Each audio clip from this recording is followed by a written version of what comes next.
¿Qué opina del pasaje bíblico en el que Abraham es tentado para sacrificar a su hijo Isaac? El pasaje en el que Abraham es tentado a sacrificar a su hijo Isaac es uno de los más discutidos e interpretados de la Biblia. En el relato, Dios le pide a Abraham que ofrezca a su hijo Isaac como sacrificio. Abraham, que había esperado muchos años para tener un hijo, obedece sin cuestionar, pero al último momento, un ángel interviene, impidiendo el sacrificio y ofreciendo un carnero en lugar de Isaac. Este pasaje ha sido interpretado de varias maneras a lo largo de los siglos.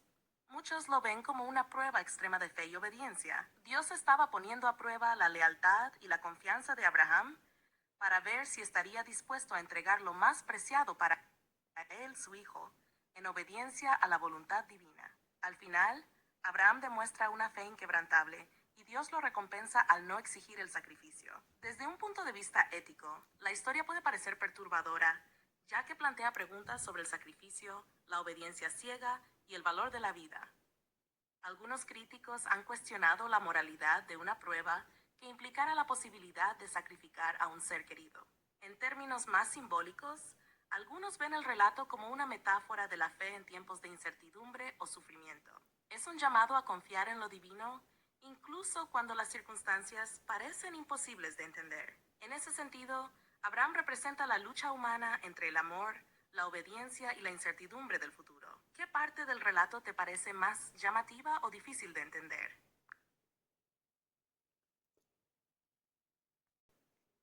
No me cuadra que Dios tenga que poner a prueba la lealtad y la confianza de Abraham, puesto que si Dios es omnisciente y lo sabe todo, no necesita poner a prueba a nadie.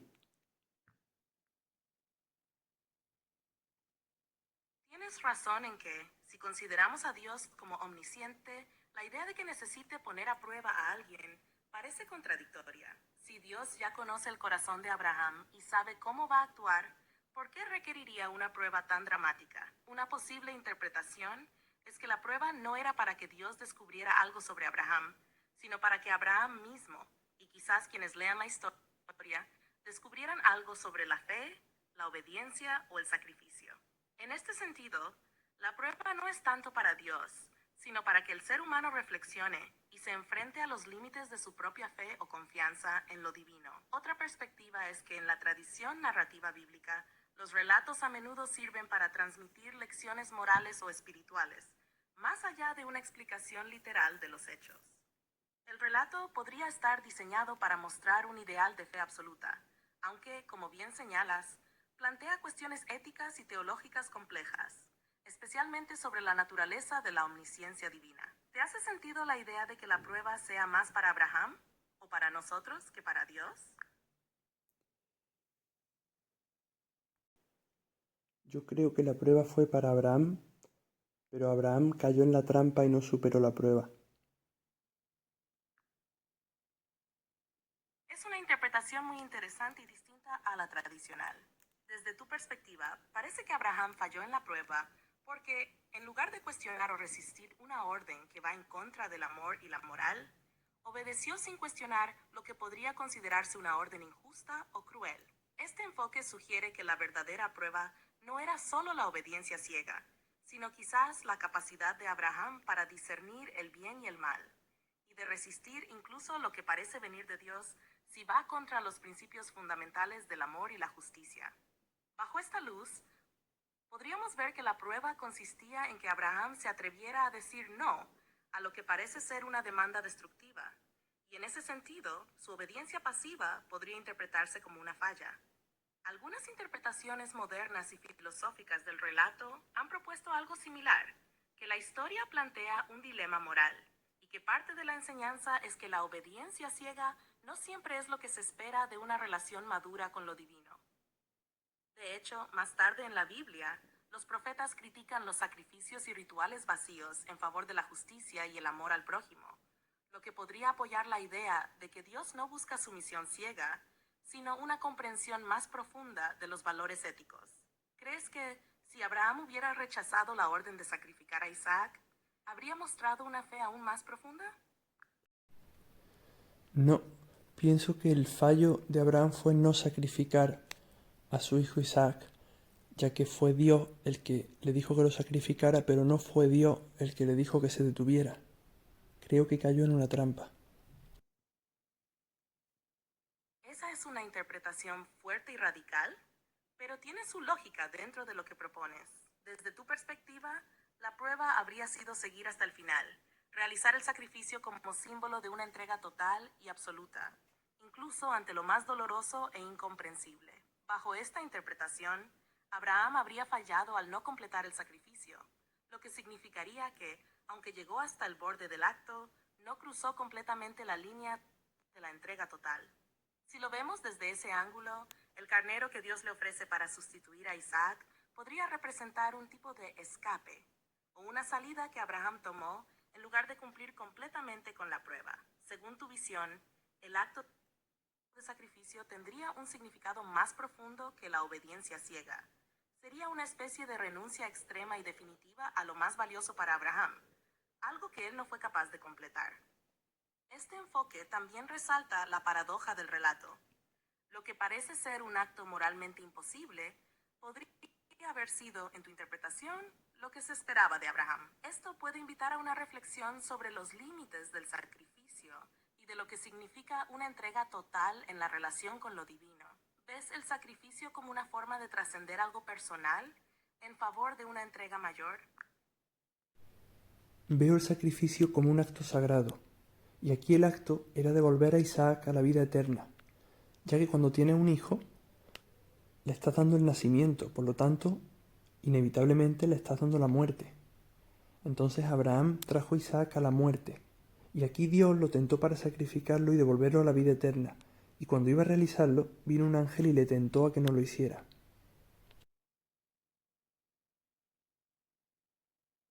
Tu interpretación da un giro muy interesante a la historia, enfocando el sacrificio como un oficio sagrado que va más allá del acto físico de matar. Según lo que planteas, Abraham, al traer a Isaac a la vida, también lo trajo inevitablemente hacia la muerte, porque al nacer, cada ser humano está destinado a morir. En ese sentido, el sacrificio que Dios le pide a Abraham sería una oportunidad para cerrar ese ciclo, devolver a Isaac a la vida después de haberlo traído al mundo y con ello haberlo condenado a la muerte. Entonces, el acto de sacrificio no sería simplemente matar a Isaac, sino devolverle la vida en un sentido más profundo, trascendiendo la muerte.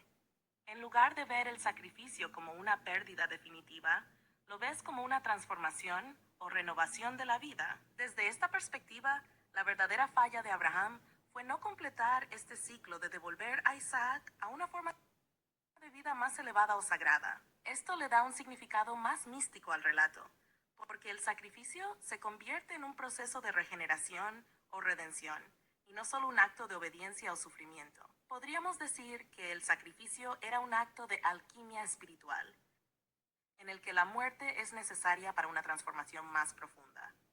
¿Crees que este tipo de sacrificio, entendido como un oficio sagrado, tiene un paralelo en otras experiencias humanas o espirituales? Creo que muestra cómo actuamos en muchas ocasiones por egoísmo y por apego disfrazado de amor, porque fue Dios el que le tentó a que lo sacrificara, pero luego no fue Dios el que le paró, sino un ángel. ¿Por qué no bajó el mismo Dios que le había dicho que lo sacrificara? ¿Por qué no vino a él a decirle que se detuviera? ¿Podría el ángel ser una manifestación del apego? Y engañó a Abraham para que dejara a su hijo aquí, muriéndose, en vez de darle la vida en sacrificio. Eso es una interpretación muy profunda y psicológica. Al ver al ángel como una manifestación del apego, sugieres que lo que impidió a Abraham completar el sacrificio no fue una intervención divina, sino una representación de sus propios miedos y apegos disfrazados de una intervención externa.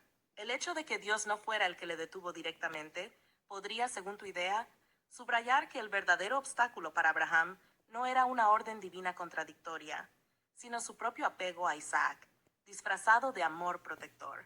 Si el ángel representa el apego, entonces Abraham no logró llevar a cabo el sacrificio debido a sus propios sentimientos humanos. Esto revelaría una dimensión del relato en la que la tentación de no completar el sacrificio proviene del propio Abraham, más que de una intervención divina. Desde esta perspectiva, el relato nos confronta con la diferencia entre un amor verdaderamente trascendental y un amor limitado por el ego y el miedo a la pérdida.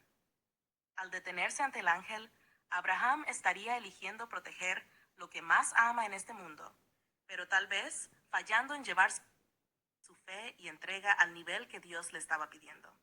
La prueba entonces no era solo sobre obedecer a Dios, sino sobre superar el apego, el miedo y el egoísmo disfrazado de amor. Tu idea también invita a reflexionar sobre cómo a menudo actuamos motivados por el apego, creyendo que es amor puro, cuando en realidad es una forma de aferrarnos a lo que nos da seguridad y consuelo, en lugar de entregarnos completamente a algo más grande. ¿Cómo crees que podríamos, en nuestra vida cotidiana, reconocer la diferencia entre el apego disfrazado de amor y el amor verdadero y desinteresado? Desarrollando autoconocimiento, para así darnos cuenta cuando nosotros mismos nos engañamos. Si no nos conocemos, no nos damos cuenta cuando nos estamos engañando. Exactamente. El autoconocimiento es clave para poder discernir entre lo que es un amor genuino y lo que es apego disfrazado. Cuando no nos conocemos lo suficiente, es fácil confundir el miedo a perder algo o alguien con el amor desinteresado. Sin embargo, cuando desarrollamos esa conciencia interna, podemos empezar a ver cuándo nuestras decisiones están influenciadas por el ego, la necesidad de control o el temor, en lugar de un verdadero deseo de bienestar para los demás. El autoconocimiento implica un proceso continuo de reflexión y honestidad con nosotros mismos. Nos permite reconocer nuestras motivaciones más profundas y los patrones emocionales que a veces no queremos ver. A través de esa claridad interna, podemos darnos cuenta cuando estamos actuando desde el apego o desde el miedo a la pérdida y no desde el amor puro, que no busca posesión ni control. El proceso de autoconocimiento, además, requiere estar dispuesto a enfrentar partes incómodas de nosotros mismos. Es ahí donde podemos descubrir esos autoengaños que a menudo se camuflan en nuestras emociones y acciones. ¿Hay alguna práctica o enfoque que sigas para profundizar en tu propio autoconocimiento? Cerrar los ojos y observar lo que pienso.